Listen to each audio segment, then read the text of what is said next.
Assalamualaikum warahmatullahi wabarakatuh. Saya Syakila Lailatul Fatihah dari kelas 12 IPA 3 akan menjelaskan tentang peta kekuatan politik nasional.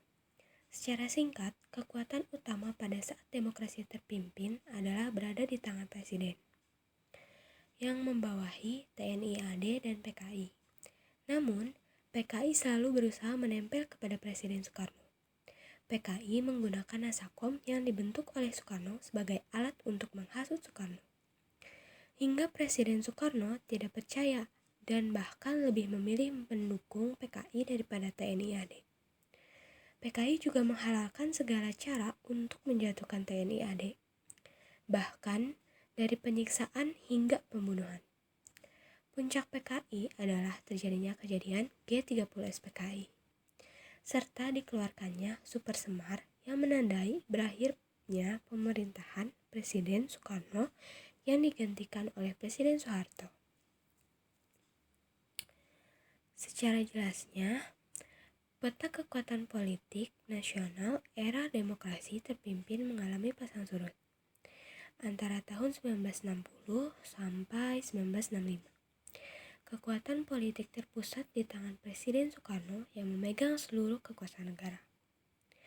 Presiden Soekarno selalu mengungkapkan bahwa revolusi Indonesia memiliki 5 gagasan penting yang terangkum dalam manifesto politik, yaitu Undang-Undang Dasar 1945, Sosialisme Indonesia, Demokrasi Terpimpin, Ekonomi Terpimpin, Kepribadian Indonesia. Sejak tahun 1961, manifesto politik menjadikan salah satu ilmu yang harus dipelajari dalam dunia pendidikan. Ada berbagai macam faktor. Partai politik. Partai politik pada era demokrasi terpimpin dibatasi oleh pemerintah. Pemerintah menerapkan penetapan Presiden nomor 7 tahun 1959 tentang syarat-syarat penyederhanaan partai. Berikut isinya. Menerima dan membela Konstitusi 1945 dan Pancasila, menggunakan cara-cara damai dan demokrasi untuk mewujudkan cita-cita politiknya. Partai politik setidaknya memiliki cabang di 1/4 wilayah Indonesia. Presiden berhak menyelidiki administrasi dan keuangan partai. Presiden berhak membubarkan partai yang terindikasi berusaha mengontrol politik pemerintah dan mendukung pemberontakan.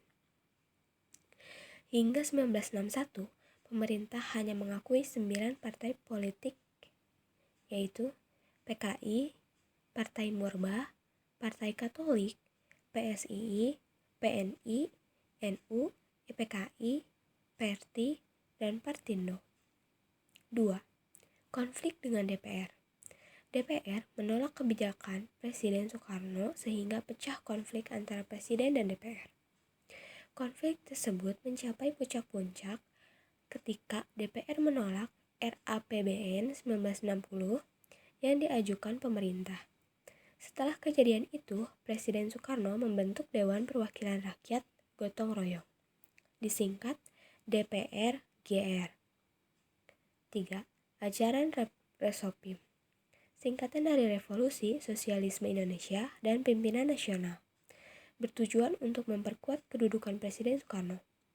Seluruh unsur kehidupan berbangsa dan bernegara harus dicapai melalui revolusi, jiwa oleh sosialisme, dan dikendalikan oleh satu pimpinan yang disebut Panglima Besar Revolusi, yaitu Presiden Soekarno. Presiden Soekarno juga mengajarkan Nasakom, singkatan dari Nasionalisme, Agama, dan Komunisme, istilah dari Front Nasional, kepada masyarakat. Nasakom merupakan cermin paham berbagai golongan masyarakat Indonesia agar meningkatkan persatuan negara Indonesia.